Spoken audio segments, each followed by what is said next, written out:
I'd like to call to order this meeting of the Scottsdale Unified School District Governing Board. Today is August 14th.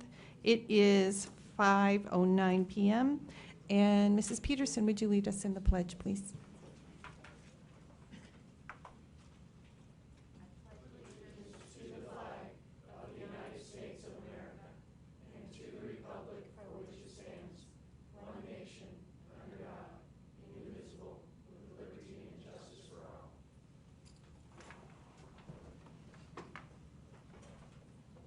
Thank you. If we could have roll call, starting with Dr. Peters, or Dr. Meyer, sorry.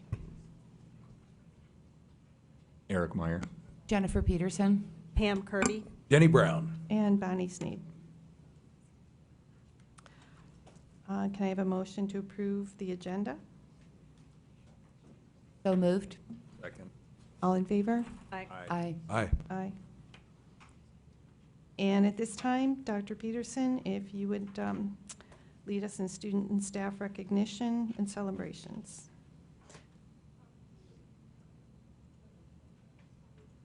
Oh, That's after this. that's after. Right. Should I do? Wanted to let everyone know and congratulate our schools. Every school will be getting a certificate signed by every member of the board. Says your dedication and hard work in achieving your school's achievement profile and helping the district earn the state's highest achievement profile grade of A. Good job. Good work.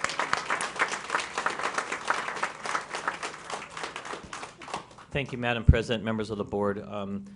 With that grade of an A, we're very, very proud, and you'll see later tonight in one of the presentations the results of the hard work of our teachers and our students. I truly believe we have the best teachers and students out there. We are ranked number 10 in the state as a district, and we're gonna continue to move up. Again, it's some of those rankings are some small schools. There's only 3 large districts in the state that got an A, and we're one of those 3 large districts. So we're very, very proud of that. The next recognition I'd like to do is for our overall financial department. And this year is the 19th consecutive year that our financial department has been awarded the Certificate of Excellence in Financial Reporting from the Association of School Business Officials International. So on behalf of the finance department, we want to congratulate them. And Danny O'Brien? Thank you.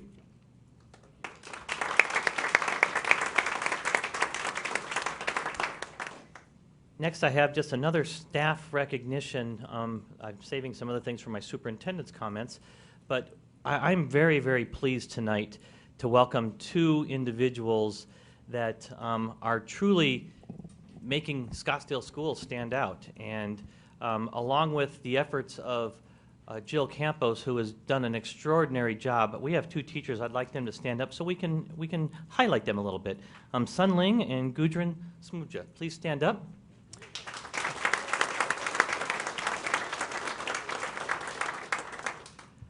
Sun Ling was awarded a fellowship from the U.S. Department of State to participate in the 2012 Teachers of Critical Languages program. She taught at Beijing High School 4, which is a 100-year-old school, and it's the most prestigious school in China. She has her master's degree in English linguistics from Beijing Normal University, and since she graduated, she's been working at the Beijing High School number 4. Her school referred her to the program, and after she won a series of awards that are national competitions in China, she was then selected to be participating in the Teacher of Critical Languages program.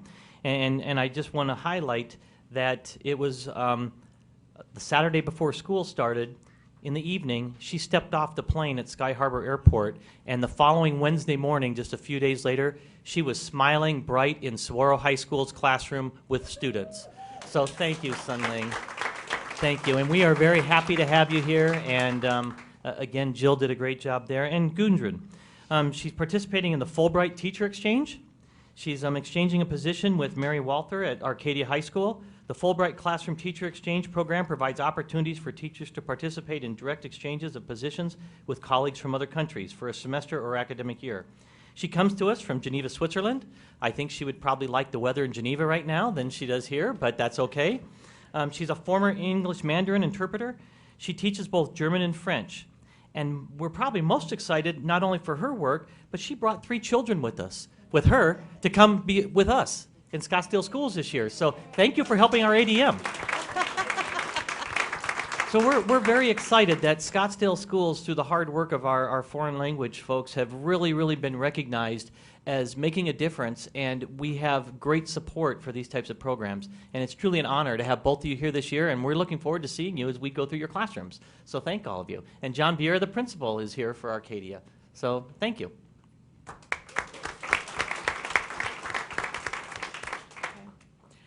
And also, Gundren, I'm a little bit jealous because I understand you got to have dinner with my son in Washington, D.C.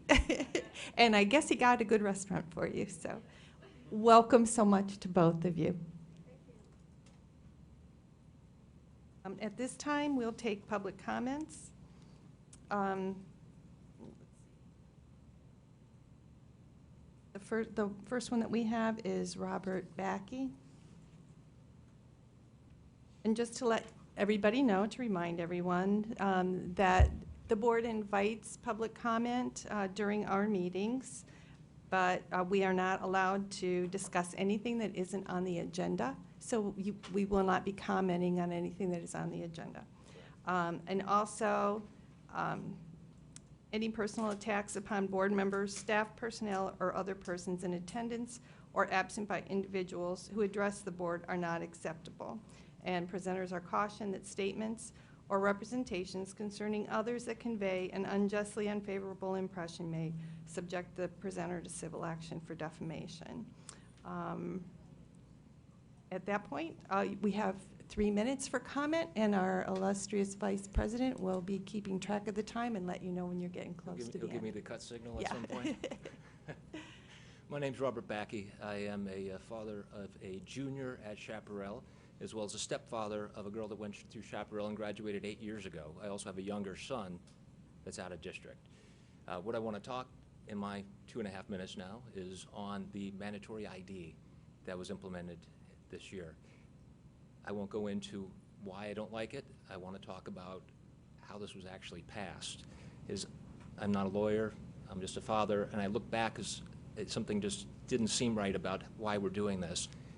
And I look back at the March meeting when it was conditionally approved and then rolled into all the other ones. It was conditionally approved on the agenda stated that the item would be ratification of the items presented in January. In January, there was no presentation on the mandatory ID. So come March, the agenda item says we will vote on the revisions proposed in January, and then one was added without any availability for public comment or notification on the agenda for us as parents to actually take notice, come here, and discuss. And that is my concern with the mandatory ID as far as, how did it get approved? Why was it approved? That's a whole other subject that I'd love to talk about if I had more time, and what the reason. I know that I'm going to mispronounce his name, Mr. Dorr. Security, he and I have been emailing back and forth, and he'd given me some of the reasons, but we've gone back and forth, and we'll continue that. Thank you for your time. I appreciate the attention, and thank you for your service. With that, it concludes the public comments section of our agenda, and at this time, superintendent's comments. Thank you, Madam President, members of the board, and the public. I would very much like to celebrate a super strong start for the school year. It was amazing. We're into our second week, believe it or not, and we had an incredible good start to the school year. We had teachers in every classroom smiling. We had students learning on the first day. Our enrollment office was extremely busy this year. They did a wonderful job. Right now it appears that we are up over 300 students as we start this year. And I'm trying to be a little conservative because we still don't know of all the no-shows and the withdrawals, but to be up over 300 students is a great thing, especially when some of our sister districts are still losing students. So we're very happy for that. And that strong start happened because of dedicated teachers. We have some incredibly dedicated teachers that over the summer, on their own time, came to the Scottsdale Academy, and they were learning. They learned everything from writing to, and I kidded some of them because I attended the special education restraint class, and it was kind of like watching the World Wrestling Federation. But they did a great job, and I really, really want to take my hats off to over 600 of our teachers that came in this summer and gave of their own time to better themselves so that they can better students, and I really, really appreciate that. Also, I want to give a hands off and a great kudos to our curriculum folks, and to Dr. Karen Benson, and to Dr. Dave McNeil, and to Tony Hawari, because they worked extremely hard this year to develop pre and post assessments for all of our grades as much as possible. In Arizona, we have A teachers and B teachers. The B teachers are teachers that do not have pre and post assessments in order to measure growth. The A teachers are pretty much the Ames teachers, because we use the Ames test and those categories that go with it, the ATI Galileo, to measure that pre and post assessments for growth. Our staff that I mentioned just a few minutes ago have worked hard and tirelessly this summer to develop those pre and post tests that now 85% of our teachers are A teachers and have pre and post assessments in their classrooms. That's a tremendous amount of work. The vendor, ATI Galileo, did a great job working with us to validate those tests, and the state of Arizona has come to us and asked, how did you do it? And more importantly, can you help us? And they're going to be using our assessments down the road, which says a lot to our folks that we've written what the rest of the state's following. So we truly are a leader in the state of Arizona, and I want to thank the folks that worked hard and tirelessly to put that together. Our e-learning, we've done a great job with summer school, and we had robust numbers, but as we move into this semester, our e-learning is really taking off. We have about 770 students that are currently in e-learning, and we have about 100 students that are in blended learning. That means they're doing both a classroom and an e-learning course together. So that's almost 900 students that are in our e-learning and blended learning type of programs, which I believe is tremendous, and we're really going to continue and grow that as we move further. As we moved into the new year, we also had some new administrators being placed. We had a total of 12 new administrators at our schools. 3 of those were brand new hires from outside the district, and 9 of those were administrators that we moved or they were promoted from assistant principals into principalships. So we really, really have some great folks. Scottsdale is doing a great job of growing its own and having good qualified leaders. The district, as we said, earned an A, and we're very, very proud of that. Everyone told me I can't say this, but I'm going to. Our sister neighbor school district is a B district, so we're very, very proud that we are an A district. So that's a good thing. Finally, I would just like to share with you something that we're very, very proud of, an initiative from our Building Services Department. And our Building Services Department developed a program called Team 7. Team 7 plays an important role in the lives of our special education students. It's a program that's successful in creating opportunities for participants. It's basically a transition program. Our special ed students that are graduating and moving on from high school into workplace and later into their life now have an opportunity to learn skills. And you can see some of the videos that you see up on the screen are our Team 7 students that are working in those programs. In 2012, our Team 7 summer program was a great success. The students were truly amazing at completing the work they did. John Muir and his folks worked together with them. We had carpenters helping these kids that you would never think a carpenter would be able to reach out and touch a special ed student, and they're truly doing that. They worked hard, and matter of fact, their efforts paid off in the copy center, in the cafeterias, out there in the gardening areas, in the paint crew, in the carpenter shop, everywhere around. They truly did a great job. You can see some of there. We played kickball against the Cave Creek team, and Cave Creek came down. And what a great collaborative to have Cave Creek Unified School District against Scottsdale Unified School District, both our special ed students and our craftsmen that are out there working together to really be a team. We also are proud to say that because of that work, Cave Creek Unified School District recognized Scottsdale Schools and Team 7 as being one of the outstanding programs to make a difference for special needs kids. So John Muir, thank you, and thank all the building services staff for what you've done for Team 7.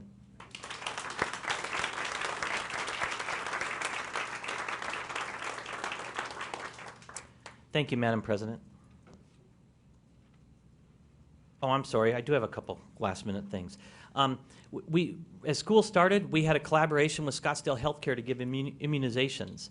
We had a total of 71 children that were screened over 9 days, and a total of 193 vaccinations that were given here at the Ed Center for students so that they were able to attend school on day one.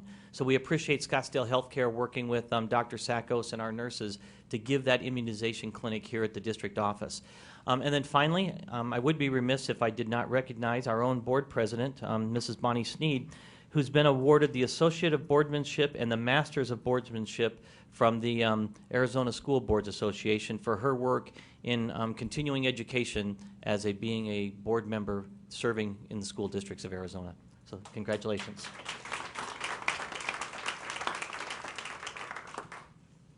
Thank you, Dr. Peterson. At this time, I entertain a motion to approve the consent agenda. So moved. Second. All in favor? Aye. Aye. Aye. That passes 5-0. So the next item on the agenda is information discussion item 10A, overview of construction and technology projects for the 2012-2013 school year.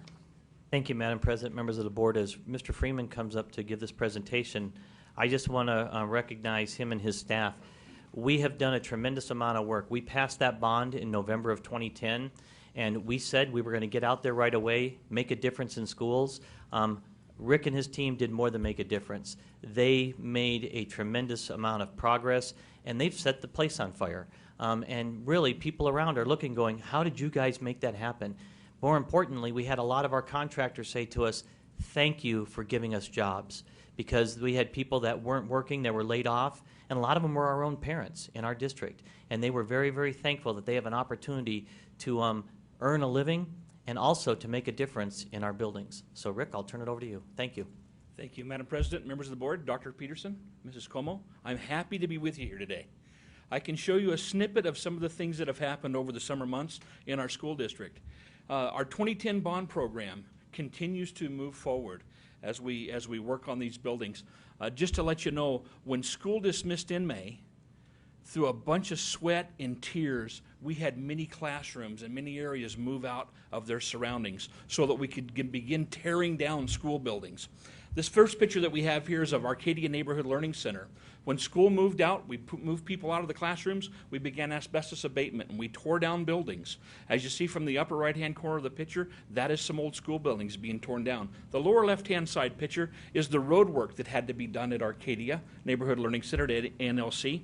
We'd come to the board a few months ago for a change order because the city of Phoenix requested us to redo the roadway that was out in front of the school, and that is some of the work that was in progress there. As we got school buildings torn down from these couple of pictures that you see here, we have a new parking lot and a playground in those areas that are going into that school. And if you were to set foot on that campus today, these pictures that you would see looking back at those school buildings at that facility, what smiles on the faces of the kids when they first pulled up on that opening day to see what buildings they had moved into.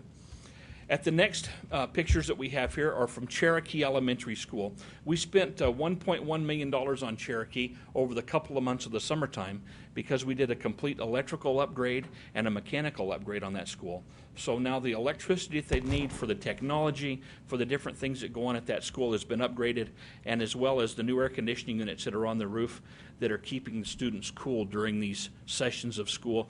And as you know, we need that cooling right now anyway. So. The next picture is of Cocopa Middle School. Cocopa Middle School continues to move on. As you know, we already moved into a couple of new buildings on that facility.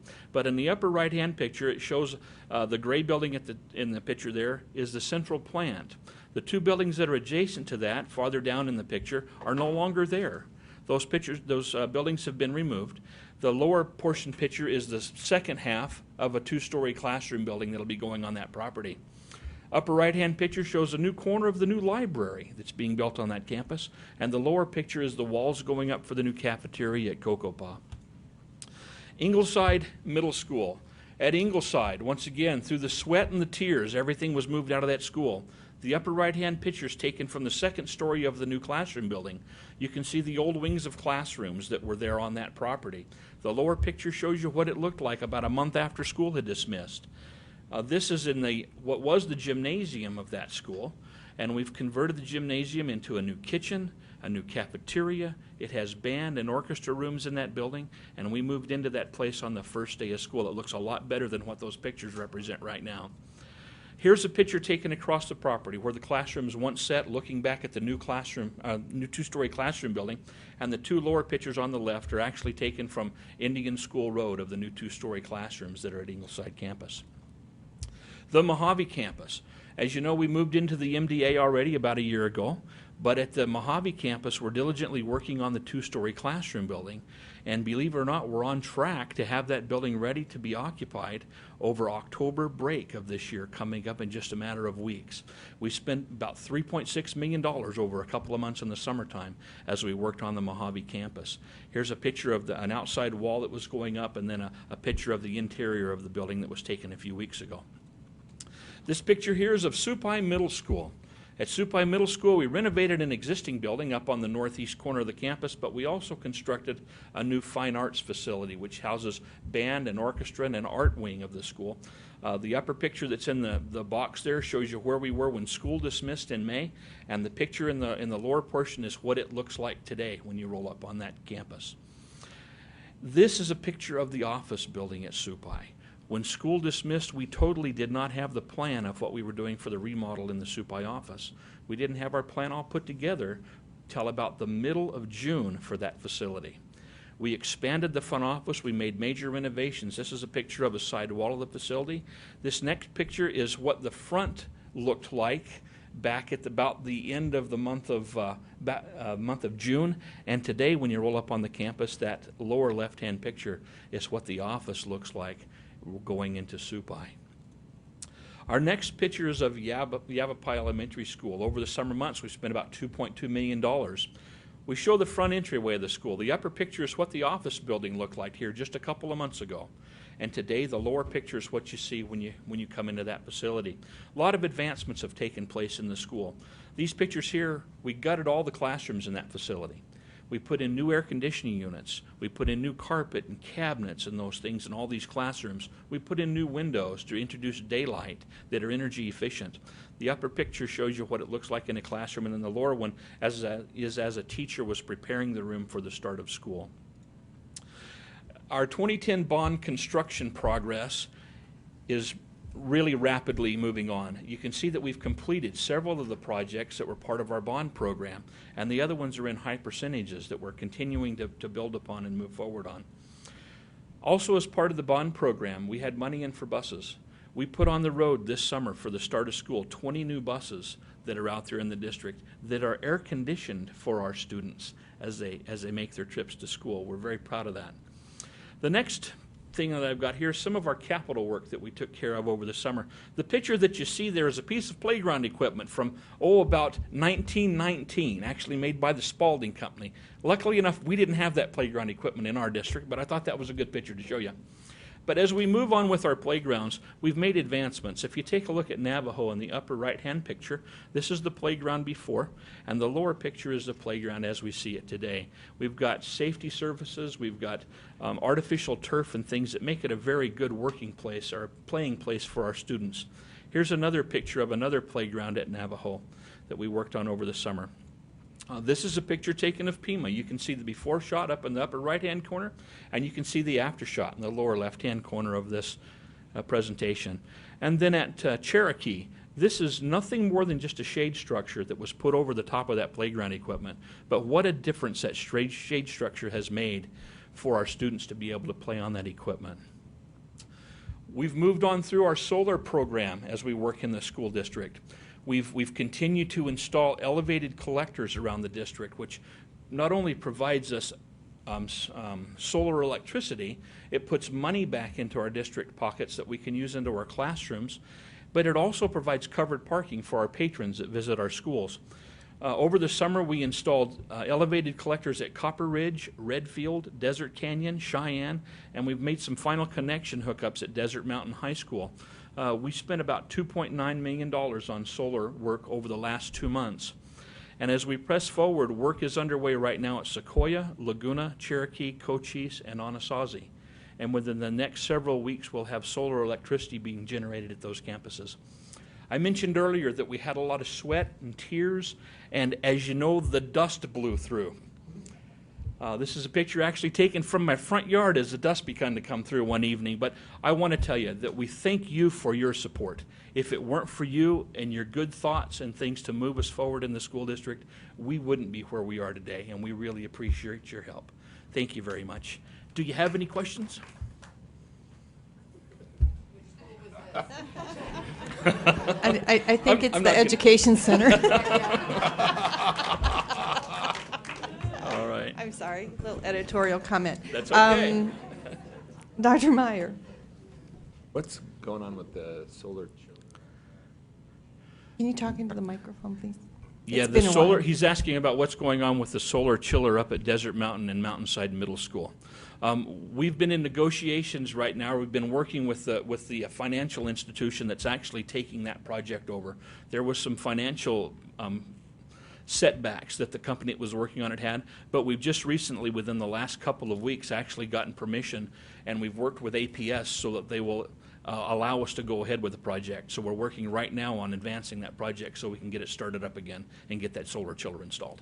And then with the schools that we've done solar with, are those all the APS schools? They are all the APS schools, yes. And No, where we have is- SRP. Well, the ones that we've been worked on this summer have been the APS schools, sorry. And We then- we do have some Salt River Project schools that we had previously completed. And are we going to continue with SRP to finish off the last of those schools? We have 3 more areas that we're going to take a look at with APS because they've extended their program just a little bit with us. And we've really incorporated a lot of solar energy at the APS facilities, but we have 3 more sites. And actually, we're taking a look at Choya. We're taking a look at the district warehouse. And there's one more place, and I forgot where it was. Cocopah. At Cocopah, yeah. So that's what we're working on right now. So the SRP schools, are there as far as we're going to go with those? Some of the incentives that SRP has had, we actually had some that we had taken a look at to do, but they pulled back those incentives, and it doesn't make it so that we can actually Right. do those jobs at this time. We currently have several projects that we're trying to work with SRP on. ANLC, since we've gotten that campus now totally remodeled, we want to put a shade canopy over the amphitheater and have that be solar. We're looking at another canopy type of design for Ingleside, where that we have the amphitheater and the artificial turf in the middle of that campus. So a couple of those, they're going to be smaller installations compared to the previous ones. And again, it's just SRP has not been friendly to work with us on incentives, where APS has done a very good job. And then, as far as, did we sign a contract with APS when they had high usage, like they are right now, peak power usage, that we had to somehow? We have both APS and SRP. We are in their demand management program. We actually had an event last week with SRP when it was the record heat day. Matter of fact, the first day of school. They called us and we had to set back things. It was right towards the end of school for our curtailment, but I did have some folks call me and go, gosh, it's getting warm here. And it was, but because we had to do that to cut back that curtailment. But we are in both SRP and APS's demand reduction programs.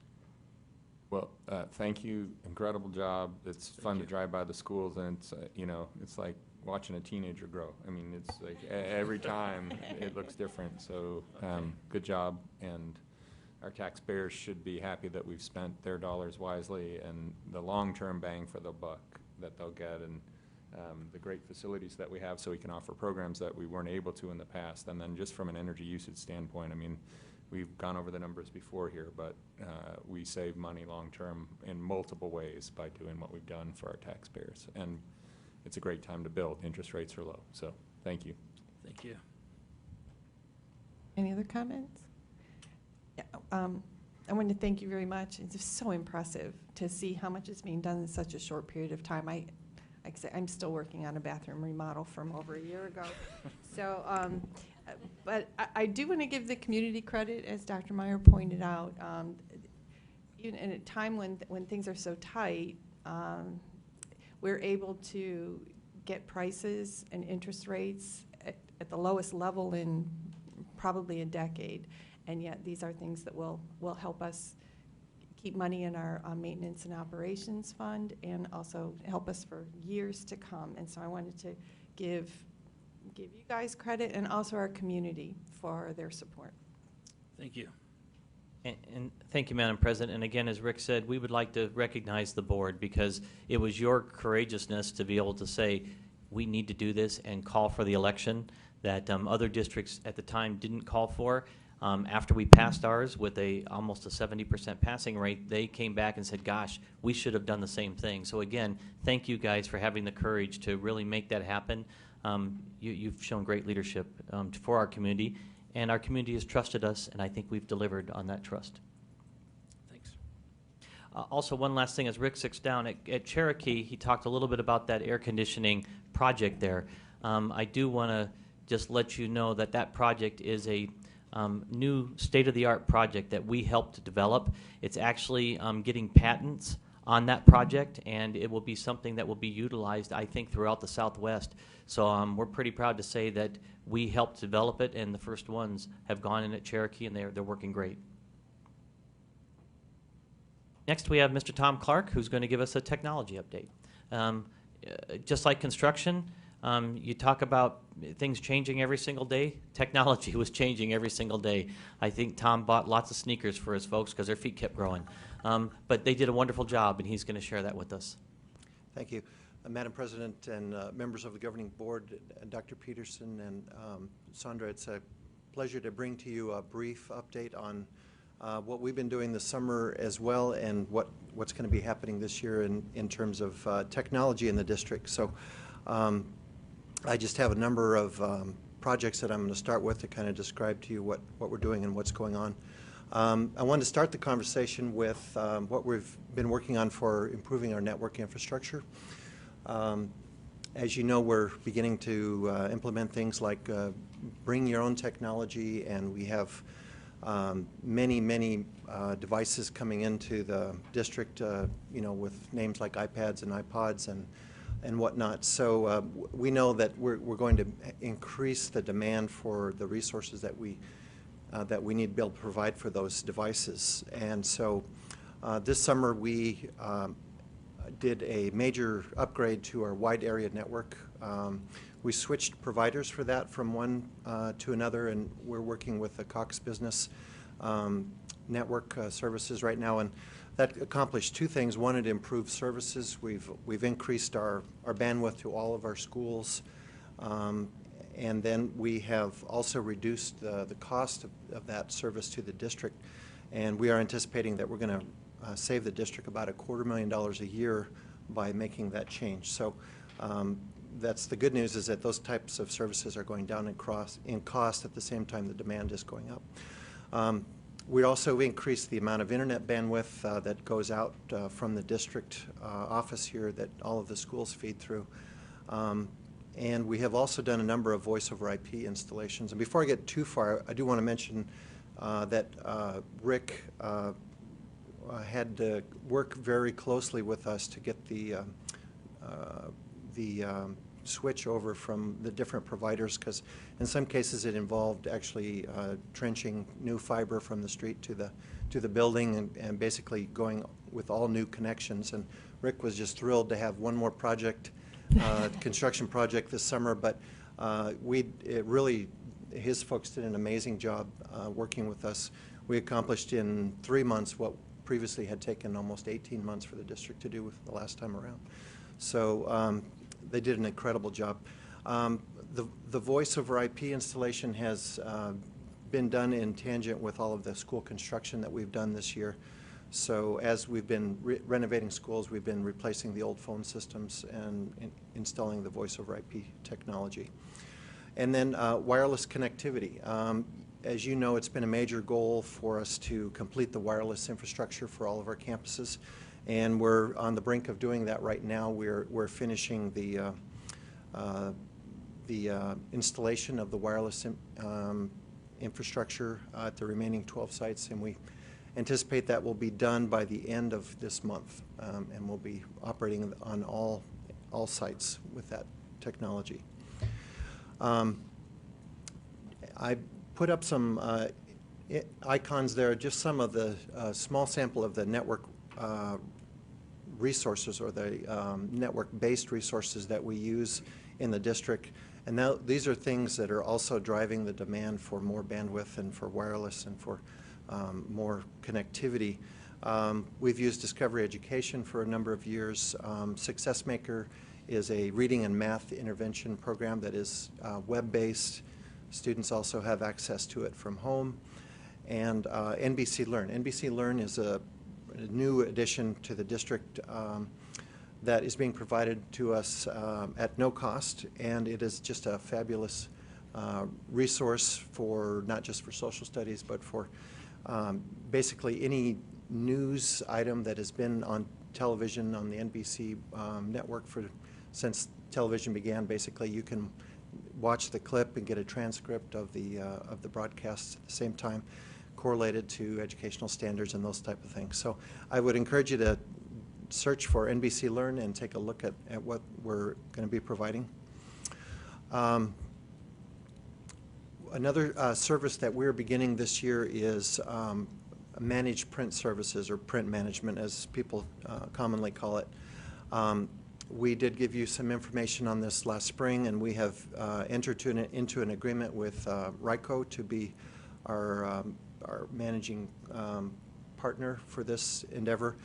Basically, again, the goal is to improve the services that we provide and to reduce the costs to printing. As you can imagine, we have thousands of printers, and we do lots of printing for classroom purposes, and that cost adds up.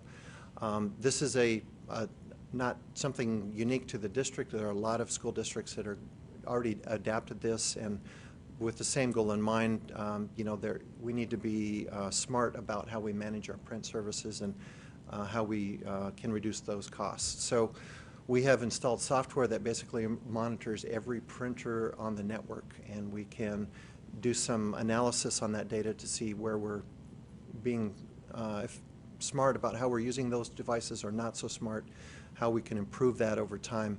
As part of the agreement, RICO also provides all of the support, repair, maintenance, and toner. They even get an alert when a printer is low on toner and ship that toner to us before the printer ever runs out. So we're trying to be a little more proactive rather than reactive. The gradebook. We have moved from hosting grades on School Fusion to providing students and staff and parents with access to gradebook information directly through our student information system. And that means that parents have a different location to go to look at their grades. So that is it's a big cultural shift for the district, but we have basically implemented this for all 5th through 12th grade classrooms this year, teachers. There are also some nice tools that allow parents and teachers and administrators to have access to that data via a smartphone application. So your iPhone or your Android phone can be utilized to access grades by students and parents. Microsoft Office 365 is a service that is being provided free to education, and so we are taking advantage of that this year. It is a cloud-based service that will allow us to provide accounts to middle and high school age students, and they get access to typical Microsoft Office documents. All you need is a computer with internet access, and you have all of the Microsoft Office suite access to you. There's not a licensing issue or software to load on those computers. So we're also able to provide that to all employees as well. Technology professional development. This year, Mr. Kyle Ross is with the IT department as the Director of Instructional Technology, and he is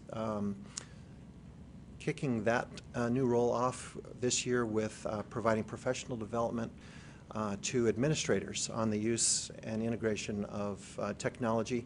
That program is built around a similar model that we have done over the last 3 years with teachers, around the teacher tablet incentive program. This time it's built around the use of the iPad. And so each one of these, it's actually over 100 administrators now, are equipped with an iPad, and Mr. Ross has developed a suite of apps that are particularly useful to administrators.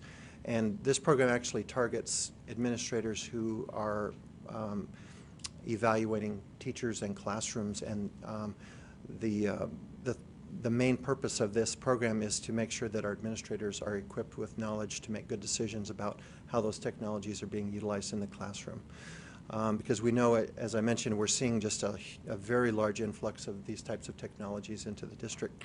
Also has a lot of powerful tools available to administrators to do classroom walkthroughs or evaluation, or to access the gradebook or other student information data right off their iPad, and fits in nicely with having a wireless infrastructure so that can be accessed wirelessly as they're visiting classrooms.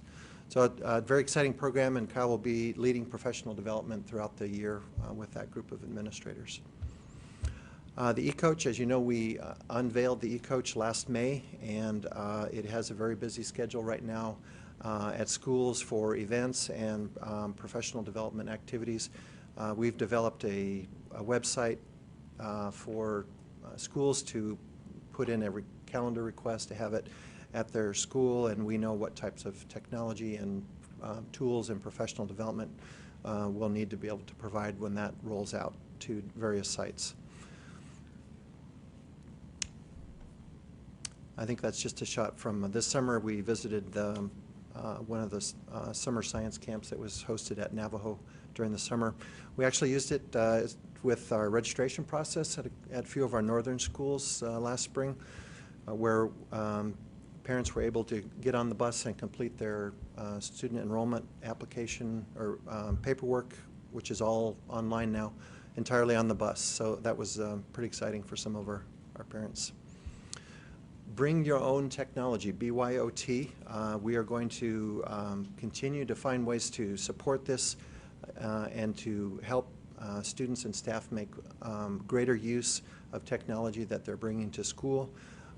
As you know, we updated the student use agreements to help support this endeavor, and we have a number of schools and teachers who are already beginning to roll this out in their classrooms. And that's going to continue to grow. Also wanted to mention the TechLink program. This is a program, as you know, that has been spearheaded by Board Member Brown, and we are targeting the use of recycled and refurbished equipment that can be redirected into homes that may not have the same type of access that some of our other families have access to in terms of technology. We've set up every site as a donation site, and we've had a lot of equipment, I know, coming into the building here with people donating equipment. And we've set up a system so that equipment gets donated to the sites and gets transported, and we'll be able to look at which equipment we can use and refurbish and then direct it back out to the schools so that schools can help identify families that can benefit from this program. So that is also a very exciting program.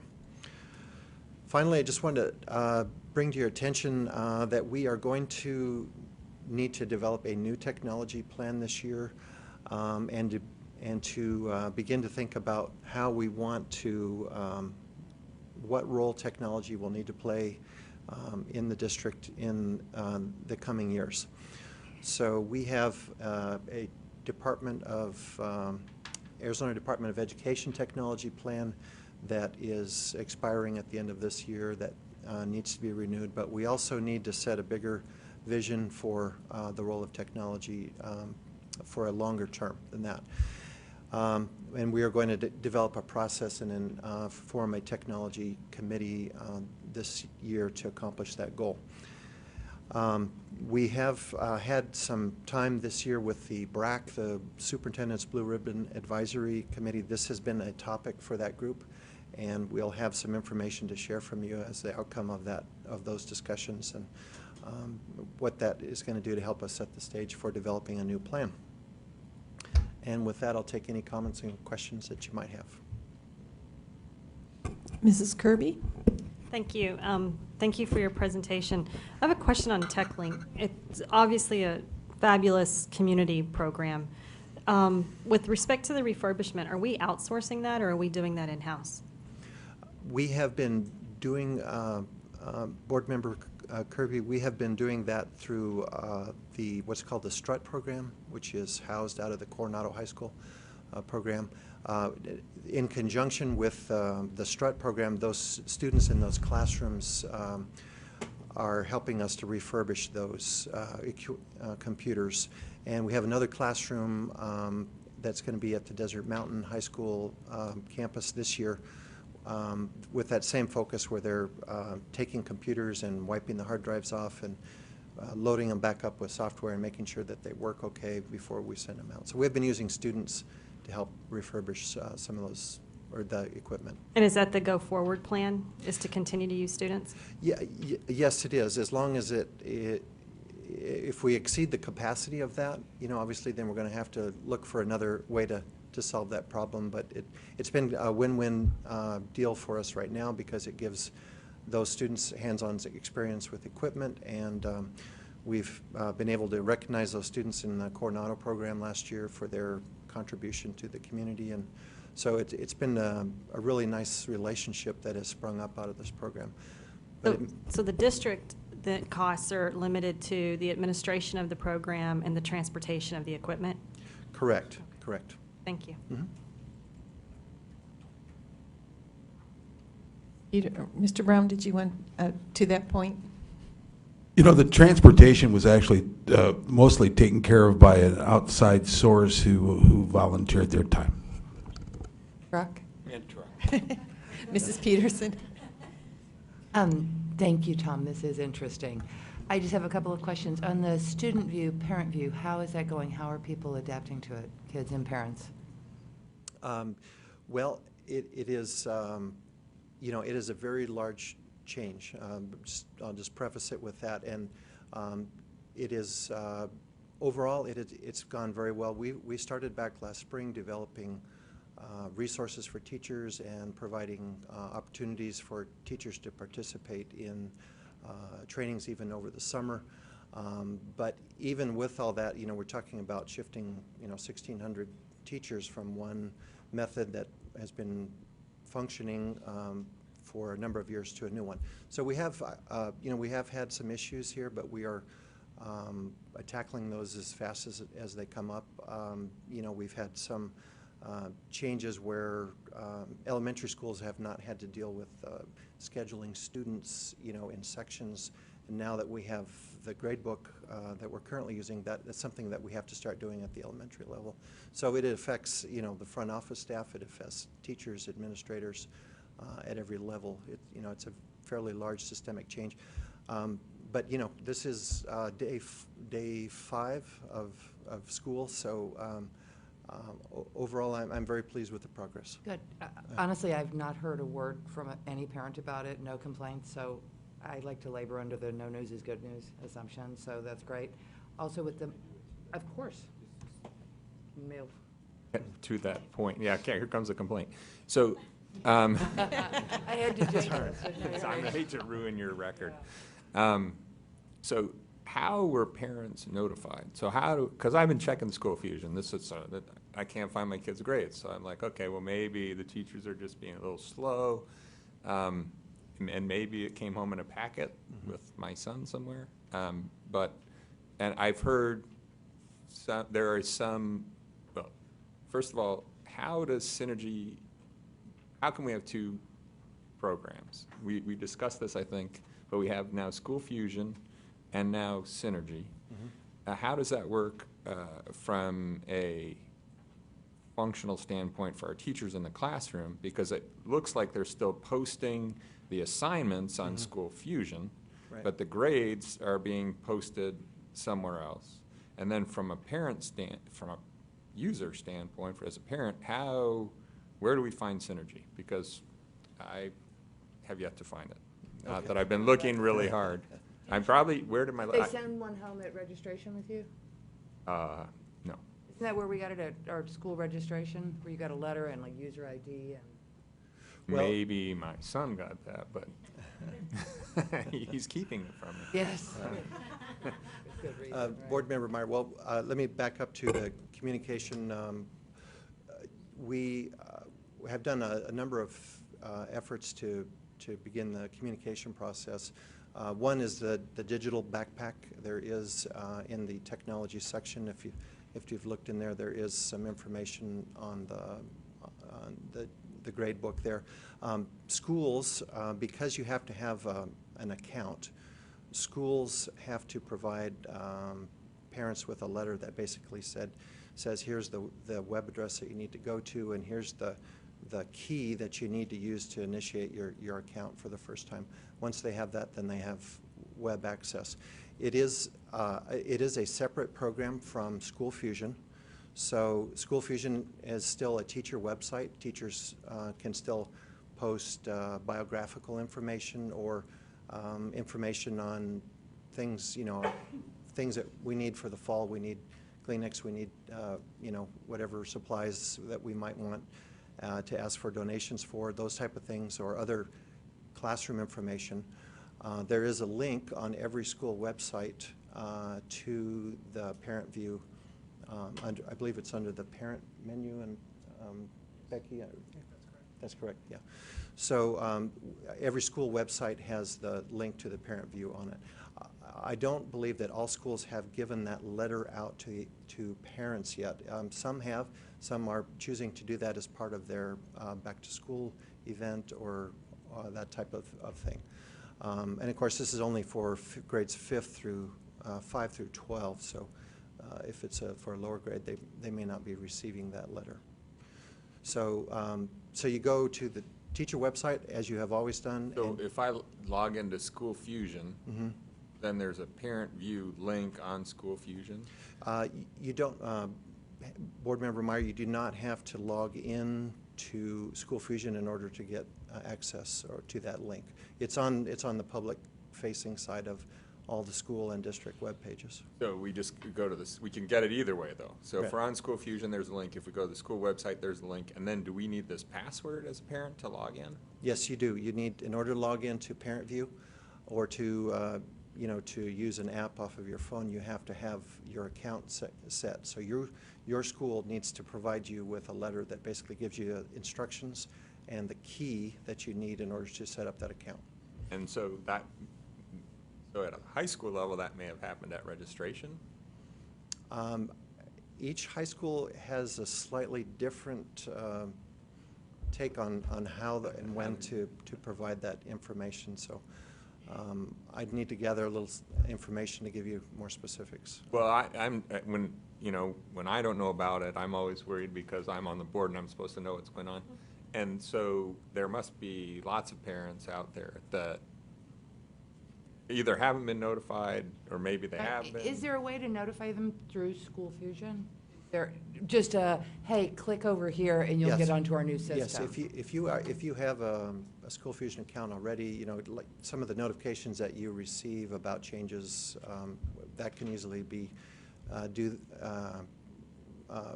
distributed that way. We can also do calls, automated calls to parents.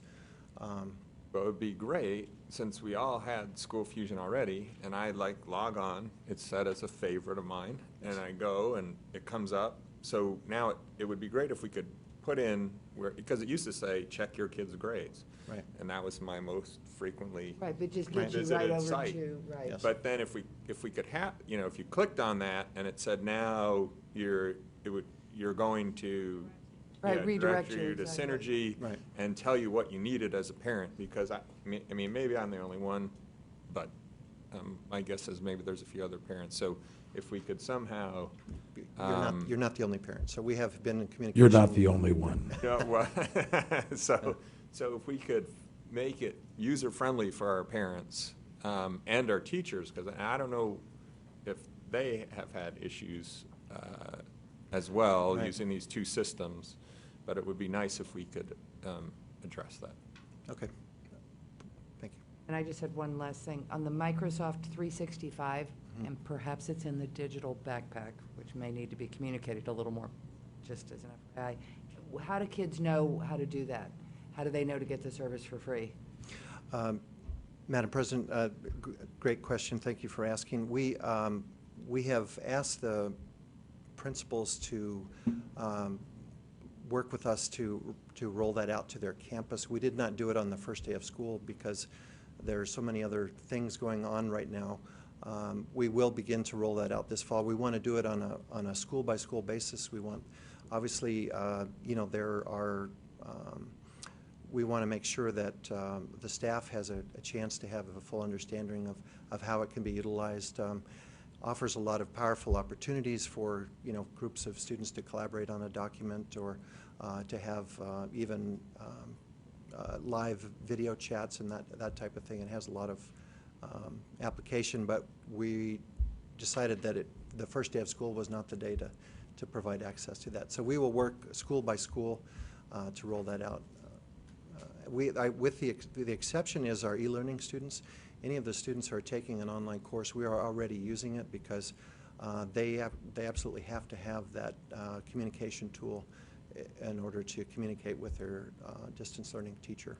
Okay, sounds good. So, I mean, my only personal request would be just to get some consistency in communication in the schools. Okay. As far as the student view and parent, making sure everybody knows what's what. Absolutely. Thank you. Everything Thank was you. excellent, though. Thank you.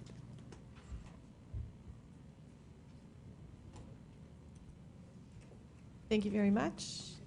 The next item on the agenda is 10B, 2011-2012, SUSD Ames results and letter grades. Did I cut you off? I didn't see it because I was holding my papers up. I'm sorry. My arms are not long enough anymore. You ready? So on the Office 365, I'm sorry. can you use it on your Apple? Absolutely, yes. Yeah. All right. It was an easy one. I thought I would. Yeah.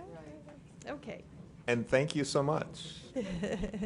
Thank you, Madam President, members of the board. Next, we're going to have Dr. McNeil and Dr. Von Nechten come up and talk about where we are with our current student Ames results and the letter grades for our schools. Thank you, Dr. Peterson. Madam President, governing board members, Dr. Peterson, Sandra, thank you for giving us the opportunity tonight to present our 2011-2012 student achievement data. Dr. Mitch Von Nechten will be helping me out, and we're going to first give you a disclaimer that this probably won't be the most exciting presentation of the year because sometimes with numbers it is what it is. So we're going to do our best to entertain you. A summary of the 2011-2012 Ames data results. As we know, the Ames data was released to the newspaper and the public on August 2nd, 2012. Another bullet point is the district continues to outperform the state in the percentage of students that meet or exceed the standard at all grade levels and content areas. SUSD's average Ames scores, we range from 6% to 23%, higher than the state in all areas, which is impressive. And just as a side note, all this summary data can be found on our website. So if there's anything that isn't presented tonight in detail, you can find it on the website. First off, we have the slides here. Reading will be in red. Math will be in red. Reading will be in blue. And we have 2012 and 2011 school data compared us to the state. We did not break it down within the students that exceed, meet, approach, and fall far below because we see similar trends. So first off, the percentage of students in both reading and math that met or exceeded the standard, 88 and 82, was 13% higher than the state's outcomes of 75 and 67. SUSD's 88% was, however, a 1% drop compared to last year's reading results of 89 and math's 83% passing. For fourth grade, the reading results for 2012, as we see as 88, was 13% higher than the state's results of 75, but was a 3% dip from the 2011 outcomes. In mathematics, SUSD's 82% of students meeting or exceeding the standard was a 15% higher rate than the state's 67, but showed a 2% dip from 2011.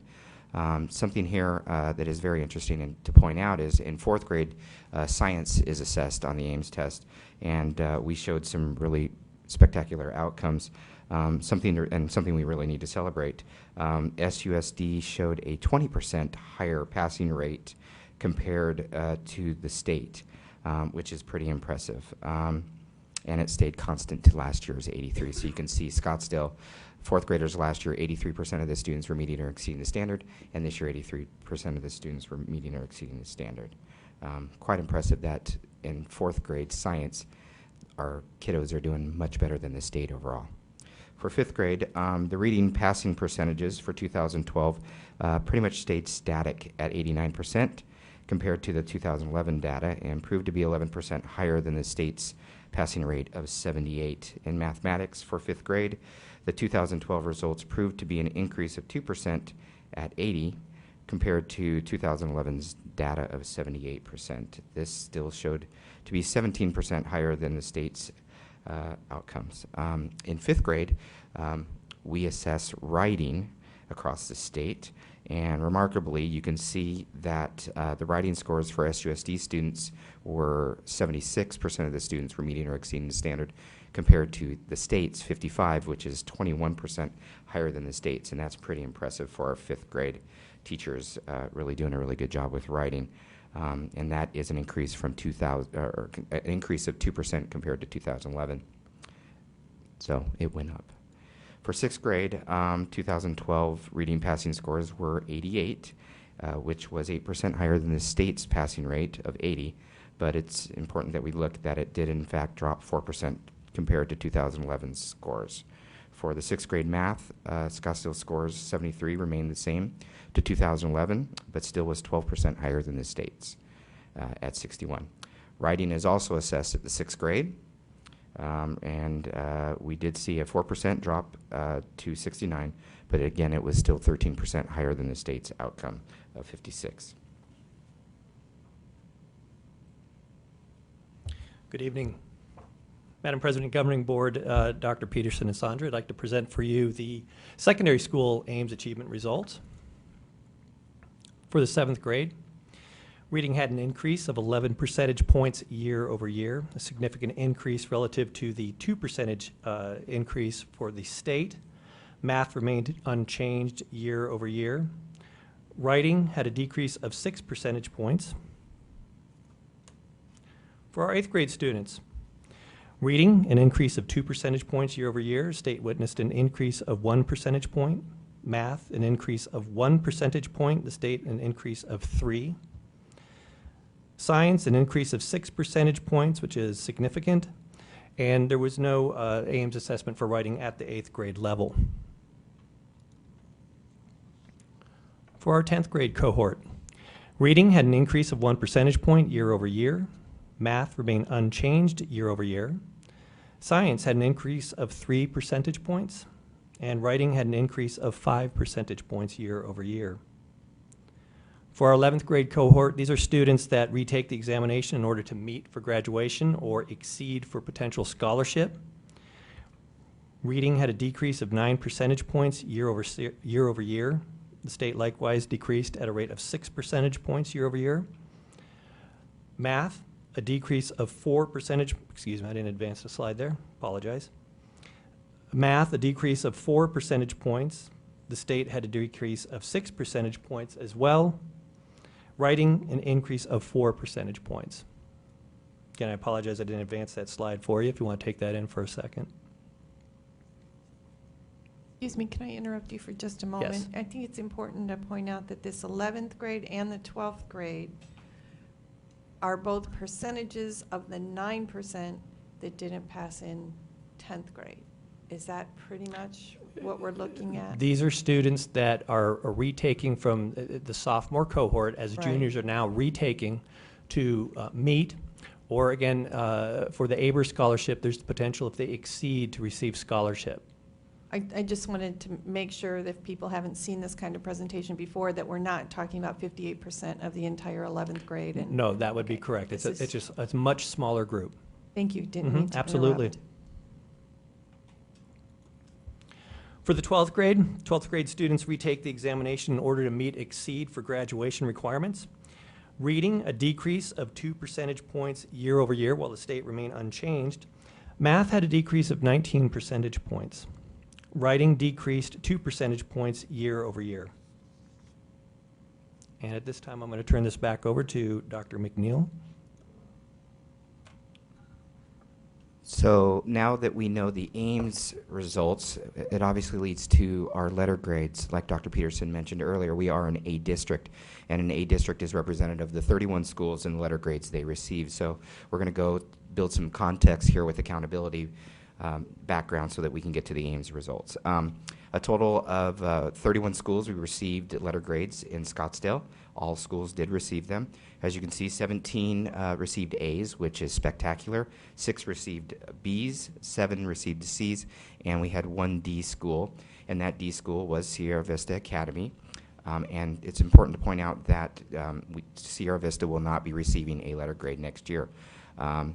The letter grades are based on a complex formula, and it's roughly defined as half the grade is defined on basically how our students perform against like students across the state.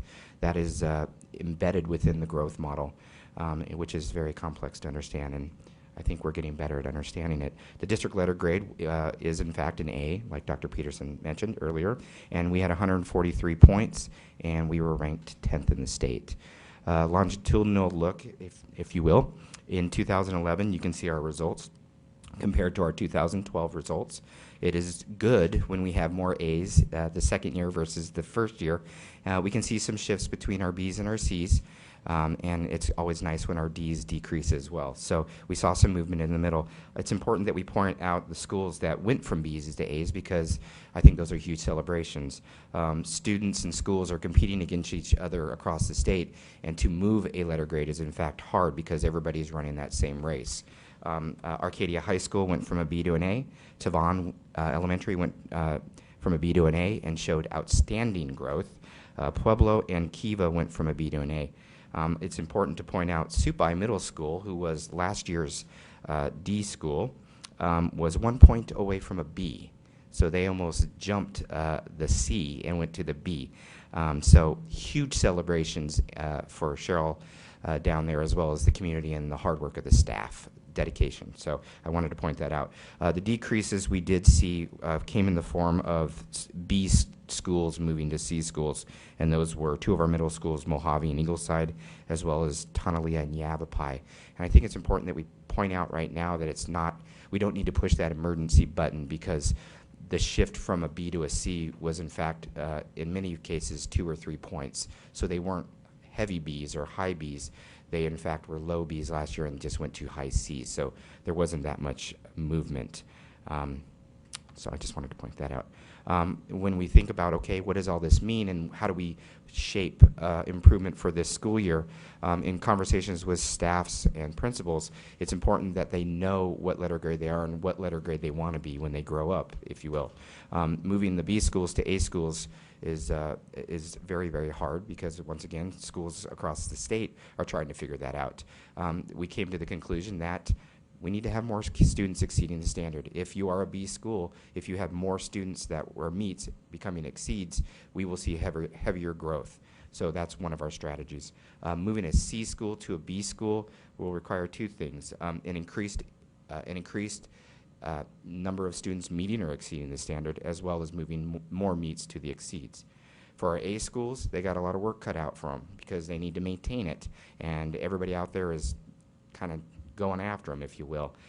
They'll need to refine their practices. They will need to look at their frameworks, their philosophies, and their commitment to teaching and learning. They need to increase the rigor, bottom line. Focusing on the quality instruction is the ticket here.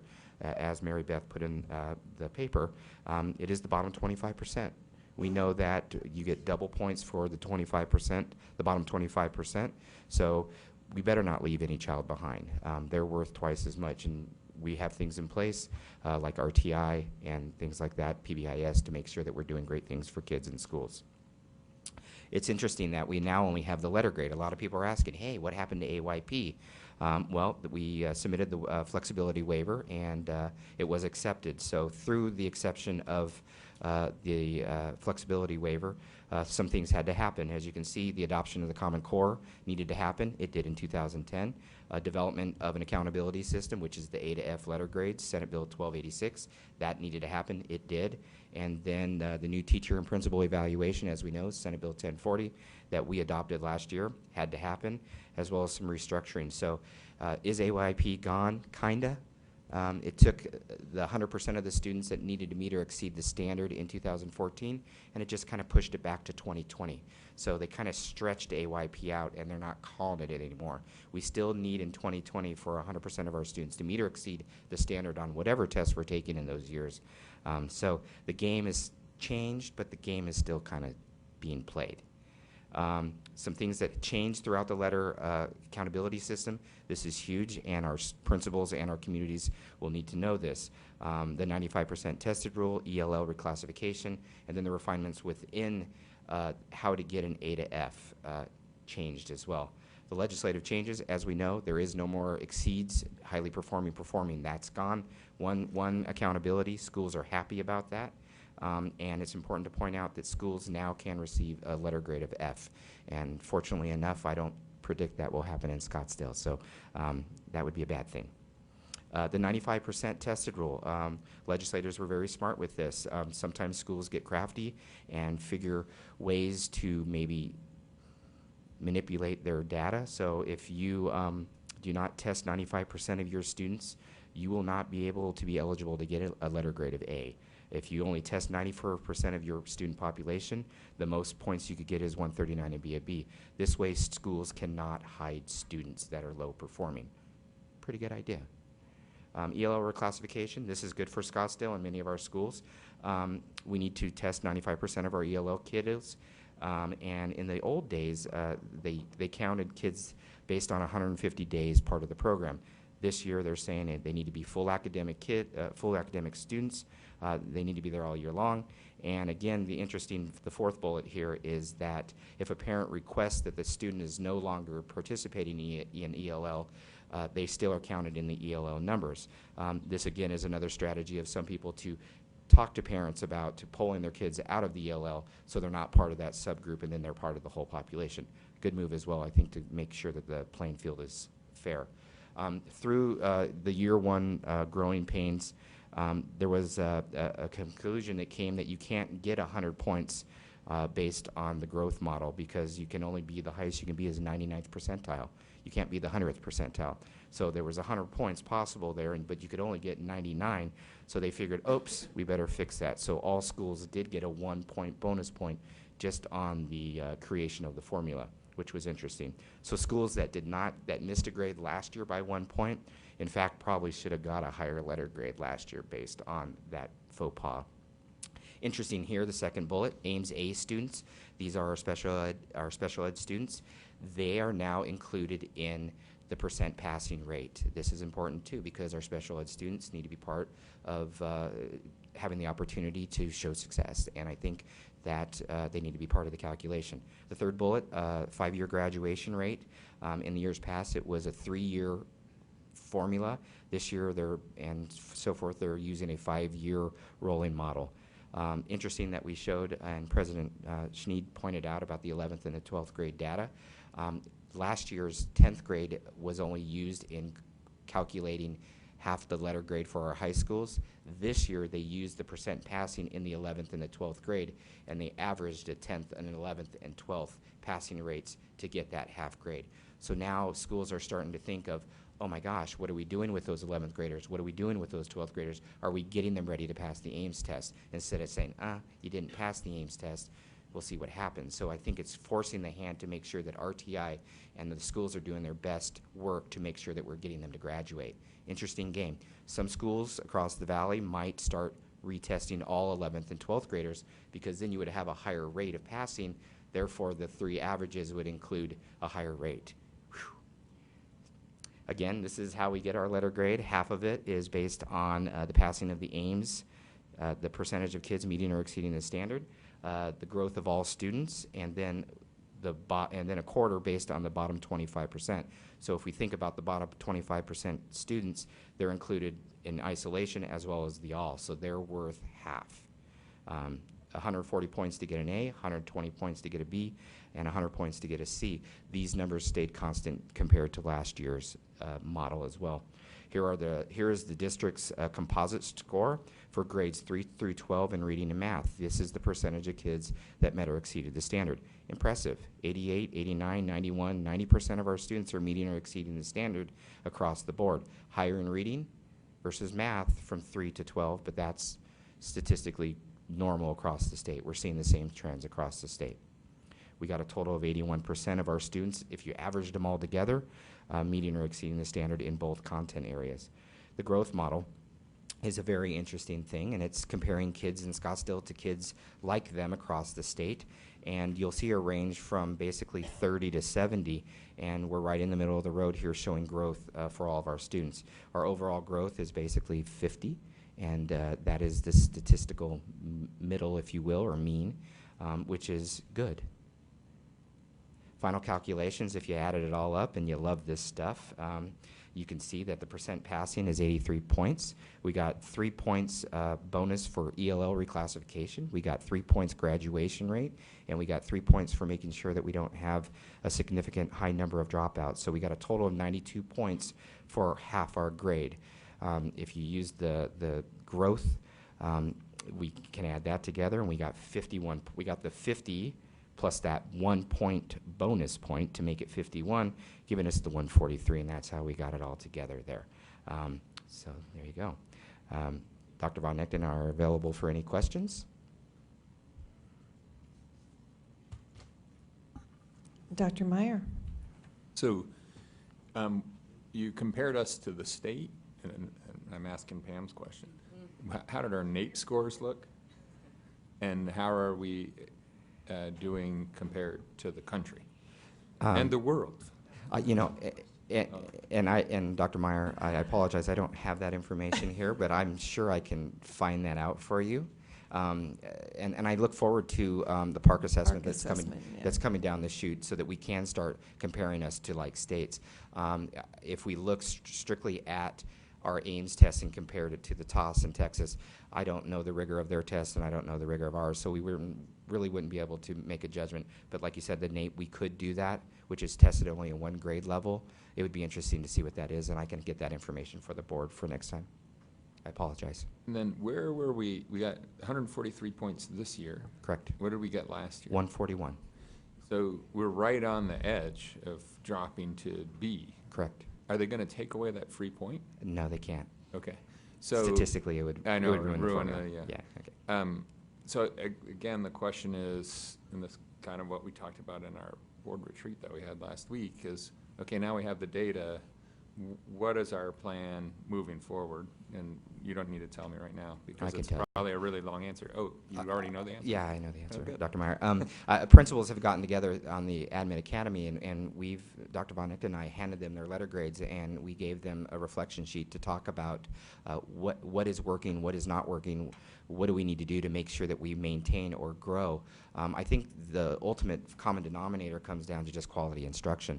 We need to make sure that in our classrooms that teachers are differentiating instruction for low kids, middle kids, and high kids, and making sure wherever those kids fall that they're doing better than kids in Tucson or Sierra Vista or Flagstaff. Kids in Scottsdale need to be outperforming students across the state, and then that's good instruction within the classroom. If teachers are moving kids low, middle, or high, they're gonna show the rewards. So good instruction. So I guess the question is, I agree, but how do we know that? So you look at what happened at Supai. Correct. So we went from a D almost to a B. Sure. Are those policies, what Cheryl did, is that being looked at, and how is that being implemented? Sure it is. Potentially at other schools across the district?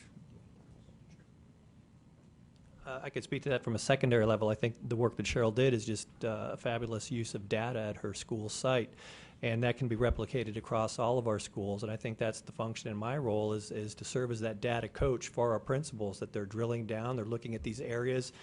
Ames is looking in the rearview mirror. We need to take those scores now and look forward and follow through with our benchmark scoring and pinpoint those kids that need the special support and help. So Kyle's leaving, but is that part of his app that he developed that our administrators are, because that would be the kind of thing that could remind them. They go into the classroom, they're doing their classroom walkthrough, they're looking at the data, and so. Dr. Meyer, you're exactly right. And I think through technology, we're going to make collecting the data and making really sound decisions on what is good teaching and sharing it amongst principals will really push us forward. I don't want to ignore the power of a good leader. And Dr. Von Nechten and I, being school principals, we know that good leadership, we are the culture of the school. So the magic work that happened at SUPI can happen anywhere just on a focused community based on 4 simple principles and holding people accountable and moving them forward, as well as celebrating teachers every single day. So I think the successes that we're seeing in Tavon and SUPI's, it's not unreachable to be an A school. It just comes down to moving kids and moving staffs forward to make sure that everybody understands that kids can learn no matter if they're high, middle, or low. So, I mean, again, I would love to see, and we don't need to have a board meeting unless other people want to have it, about what the plan is, Sure, and we're collecting that data on the 23rd next Thursday at the principal meeting, and we have activities set up with our principals to say, what is your plan, so that we can create a district-wide plan to make sure that we're on the right track to make sure that we are an A district. I will share a copy of the notebook that they're putting together for me that has all of the school principal reflections in it, so you will have it. I believe, Beyond that, I think there's the next step. I mean, it's great that each school is reflecting, but when we have schools that have made these huge leaps in just a single year, we need to make sure that those reflections are in the other schools' plan. And we have. We've started that. Our admin academy, we had those discussions. Some folks are actually took those principles aside and said, talk to us. Other ones went and did other things, looking at their data themselves after hearing it. So we are doing it. Collectively, the principals are working together more than they've ever worked together before. So we are moving forward. And then I think, as Dave and Mitch said, they truly are the data coaches. And that's going to be their function, is making sure that they keep those folks on task. And I think tying assessment to the supervisors of the principals really sends a clear message that, yes, we oversee the principals, but we know that assessment is important, and we need to know some things about it. So I can assure you that our principals this year will know probably more about assessment than they probably in years past. They better, right? I think, Mr. Brown, you were next. Oh, to that point? Because you were close in what my question was going to be, and it's really more of a comment for the board and for Dr. Peterson. Thank you for your presentation, by the way. I love numbers, and I was really looking forward to this one. As we talked at our board retreat about stepping out of our box, this may be one opportunity in that I think it's just comfortable for us to measure our AIMS scores against the state. But what if we started measuring our AIMS scores against those other top school districts in the state like us? Or take it one step further, and let's measure our AIMS scores against the charter schools that we're losing students to. And begin to step out of our box, push ourselves out of our comfort zone, and have some stretch goals to try to aspire to. And maybe, once we look at that data, maybe we're already there. It'd be nice to know that. And it is. I actually compared Veritas. We beat them by 2 points. So we are looking at that, and we're absolutely doing that because I think it's important. Well, and to that point, sorry, Mr. Brown, I think it's careful, we have to be careful too, not to just look at the last number, because we're graduating, 1,000 kids or more, several thousand kids, compared to schools that are ranked #1 that graduate 8. Now, I think if we gave any of our teachers 8 kids for the year, they would all exceed. So I think we have to look at realities and make sure that we don't just look at that number and, jump to some conclusions. There are some things that we just can't control as public entities. Not that we can't stretch, but I do think that once the park comes in and Common Core comes in, we will have much better ability to judge ourselves against the whole nation once that is set into place. Ms. Kirby, I just wanted to point out Cherokee is a perfect example of what's going on at Cherokee. High numbers of students meeting or exceeding the standard, and I believe they were third with the highest growth. So something's happening at Cherokee in that they have high levels of students meeting or exceeding the standard, and they have like the super duper high growth. So something's happening there, as well as quite a different demographic at Tavon that showed the next highest growth in Scottsdale. So Cherokee number 1, Tavon number 2, apples and oranges, if you will. So what is going on? And I think we would find the same thing as we compare ourselves to charter schools and those other entities. I agree. I think we need to stretch because maybe making some people uncomfortable will help us move forward. And that's a very good point. Making some people uncomfortable will get attention, and it will make us better as a whole. I agree. Mr. Brown, go first. Okay. I was just curious. These places where we've seen, I just came up with 6th grade percentage of students meeting and exceeding, and we're down 4 ticks from 2011. So now here's the deal. My thing is, it's the hardest thing in the world is to deal with success. So what do you attribute this little dip in some of these areas? Board Member Brown, again, it's interesting because comparing last year's 4th graders to this year's 4th graders, different set of students taking the test.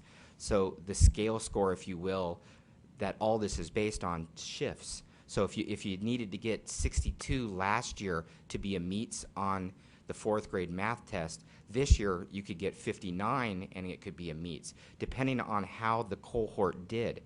The scale score is based on the highest scoring the student that got the highest score across the state, and then the bar is set from there. So if this 4th grade class, the highest score was a 59, then the scale is set from that. So this next year, the highest score could be a 62, and then the scale is from there. So you're going to see shifts, and to compare a 91 last year to an 89 this year doesn't mean that we really did 2% worse or not as well. It might be just a different scale based on those cohorts of students.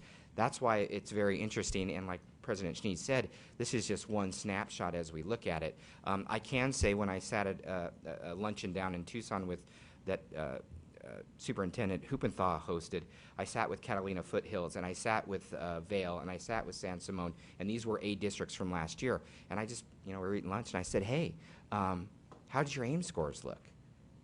And the answer at the table was, and I know I wasn't supposed to say this word today, but the answer was flat. The state is flat. Their district's scores were flat, just like ours, 1 or 2%. In our 3rd and 4th grade, we saw 1 or 2% dips. In our 5th, 6th, 7th, and our 10th grade did amazing. We saw increases. And what is the reason? Well, the answer is the whole state did that.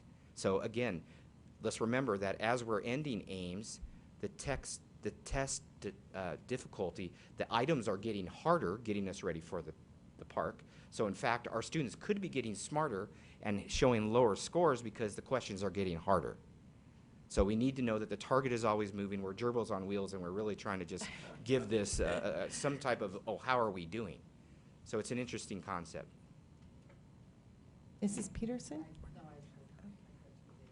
Okay. I did have a question. I noticed that when the ESEA waiver came out this summer, that it requires, in order to get the waiver, the state has to agree to give a higher weight to the graduation rate. Sure. What's and they said it was worth like 20% now? Or it Yeah. has to be? I mean, that's a federal mandate. Yeah, this is, I think, part of Governor Brewer's plan on move on when ready, and I know they're really pushing that 20%. And there was some legislation that was out there, and I know that we were asked for feedback. What would that look like, and how would that impact Scottsdale schools? I don't know where we're at with that. I don't know if that's a good thing. I don't know if that's a bad thing. I don't know if it would hurt us. I know it would hurt some of our schools to increase it. So I don't know personally where we're at with that. I don't know. Okay, and when they said increase to 20%, I assume that the graduation rate would become 20% of that portion of the formula. That's Yes, what they were saying. correct. Do you know what it is now?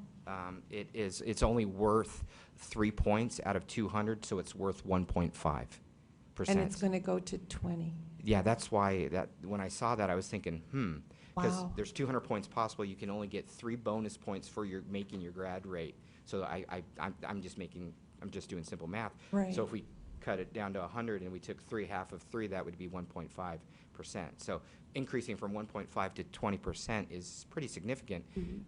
For schools that have no problem meeting the grad weight requirement, this would be great for their letter grade. For those schools that struggle with perhaps mobile communities, that might be more difficult. Something to think about. And how soon will we know whether, I mean, because to me, and maybe I'm looking at this the wrong way, I would say that if that's the case, and we're, within 2-3 points Sure. of hitting a B, Sure. that should be a focus. Sure, and I can assure you we'll be at the state board, Mitch and I will be at the state board meetings listening very closely because we know that's where a lot of the decisions are made. So and I know Becky Hill is actively involved in helping us as well. She's pretty smart, so. And is there any other part of the formula that they're talking about changing That was quickly? that was the most significant. That was huge. I mean, that's okay. Thank you. Any other questions? Thank you. Thank you, Madam President. Our final presentation this evening is a short presentation, but an important one regarding staffing and enrollment in the school district. Our HR folks have done a great job of making sure all of our classrooms have teachers in them, and you'll see some of the numbers that they were able to make happen this summer. Thank you very much. Good evening, Madam President, members of the board, Dr. Peterson and Sandra. And Tom said brief, so I'll go brief. We're very excited to give you an update on our staffing and enrollment, and I think that you've seen from the theme how busy everyone has been, and that has been true for the hiring of the staff and also for enrolling students this summer. We have added to our Scottsdale family a number of new members, so this just gives you a snapshot. We're very excited to see that certified number coming up from years past. So we had a bunch of new teachers, and I know some of you stopped by to welcome them also, so thank you for doing that. We have a couple different ways. This chart actually illustrates the target staffing ratio and the actual staffing ratio from looking at the numbers that we have enrolled. We know that averages don't tell the whole story, that there are some classes that are going to be larger than the target staffing and some that are larger than the actual staffing, and then we have a number that are also smaller than both of those ratios.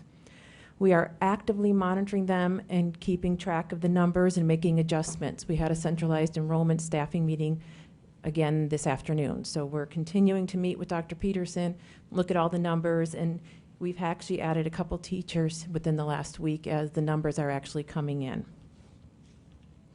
The only difference in this next chart with middle school and high school is that within their staffing target ratios actually includes the elective staffing as well as the content staffing. So if we look at the whole school, it has both sets of teachers in that number. We've gotten a little bit of update also from Dr. Peterson. So we do look at a projection, and it's based on a 3-year history, and we look at past trends when we're looking at staffing. And so we know back on the first day last year, we had over 25,000, and then we wanted to take a look and see what did that decrease look like to the 40th day. And so it was 240 students, which was roughly 0.9% we went down. So we took how many actually were first day, and then we wanted to take a look at our projections to our first day. And if we go ahead and look at what would that 0.9 look like on a 40th day, it would actually be right around 26,000 students. And Dr. Peterson shared with you the number of 25,900 are currently enrolled right now. So we're right on that target amount. We do know that we still have the first 10 days that some students don't show, and that's the point that we will actually drop them from our numbers. So we are monitoring again all the time, taking a look at how many are coming in. We have the schools actually send in a warm body count. They actually track the different classes, how many students are actually coming in. So we're tracking that every day too. I do need to give a huge thanks, and I know that Valerie Pleasant is out here and Sean Holmes. So they have done an amazing job with centralized enrollment and the staffing, and also Diane Ellett for the help with the staffing this year. And any questions? Mrs. Kirby? Thank you. Just a quick question. We had a demographic study, I don't know, 12 to 18 months ago. And I know that over the course of the 10-year projection, it was plus or minus 2%. It was small changes. But maybe once we get the final numbers, it would be interesting to know. Compare it back to the demographic study? What did the demographic study for this year? And are we getting growth where we thought we were going to get growth geographically as that study projected? Yeah, we can do that after our 10-day withdrawals and actually take a look what the solid number is like. Absolutely. And Madam President, Board Member Kirby, that's a great thing that we're looking to do. The demographic study we had updated this summer, so I have just received within the last few weeks a revised set of projections based on numbers. So it's going to give us a really good snapshot to see are we on track or not. So we're going to be able to do that and share that with you. And to that point, one of the things we talked about in the retreat was just standing reports that go on time to time. I think that would be a good one to add to that list. Dr. Meyer? On the staffing ratios, for instance, for the grade levels, are special ed kids included in these numbers for the averages, or are they excluded? Most of the children with special needs are going to be in those numbers because they're in a homeroom, but there are some that are self-contained that we pull out.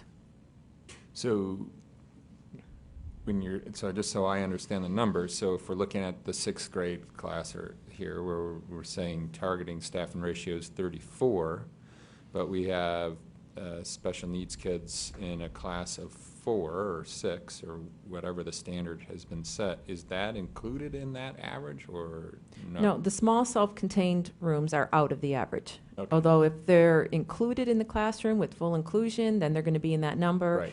If they're the children that go to resource, they'd be in that number. Okay, thank you. And to that point, what about like IB kids, self-contained gifted? Are they in this number or out of this number? IB Well, I are know not also in sixth that. grade, but Yeah, IB's also in that number. Did we leave gifted in? Yeah, because the gifted ratio is 25-27, so it's similar to the other class ratios. thank you. Any other questions, discussion? Thank you very much. Next item on the agenda is item 11, action items. Board action is required. 11A, Arizona School Boards Association priorities for the 2013 legislative session. And board members were given a list from which to pick 10 of their top. We don't have to do it that way. I mean, typically what we have done was send instructions that are what our top 3 priorities are, and because sometimes there's an overlap depending on the heading, that there's the same thing that shows up over and over and over. So at this point, if there's discussion, Ms. Peterson. I mean, I'm happy to do what I know we've done in years past, and I'm trying to remember exactly, like no cuts to education, no unfunded mandates. Yes. We say it in unison. Yes. What's our third one, do you remember? Local control. Oh, local control, thank you. Yes, I mean, I'm completely fine with that. Any other discussion? Mr. Brown.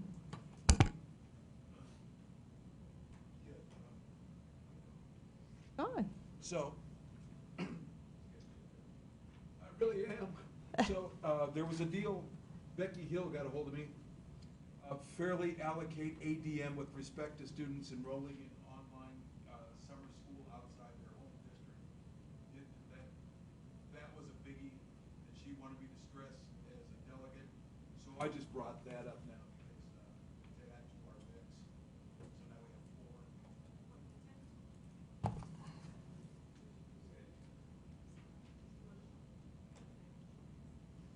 I am supportive of that amendment to our usual list. I would agree. Let's have 4.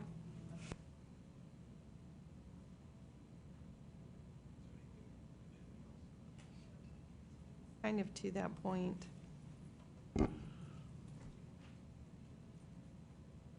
This was quite a day, by the way.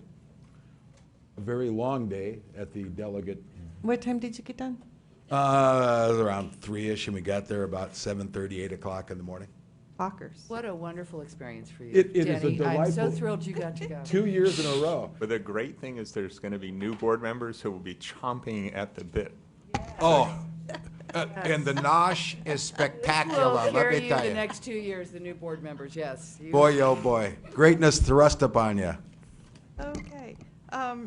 One of the items that I did want to kind of just discuss to see if we wanted to include in this list is under accountability. Number 9, implement an accurate statewide data system that enables local districts to use data to inform financial, student, and personnel decision-making. I know that's one of the ongoing things that we have now. That being said, I think they want like $52 million to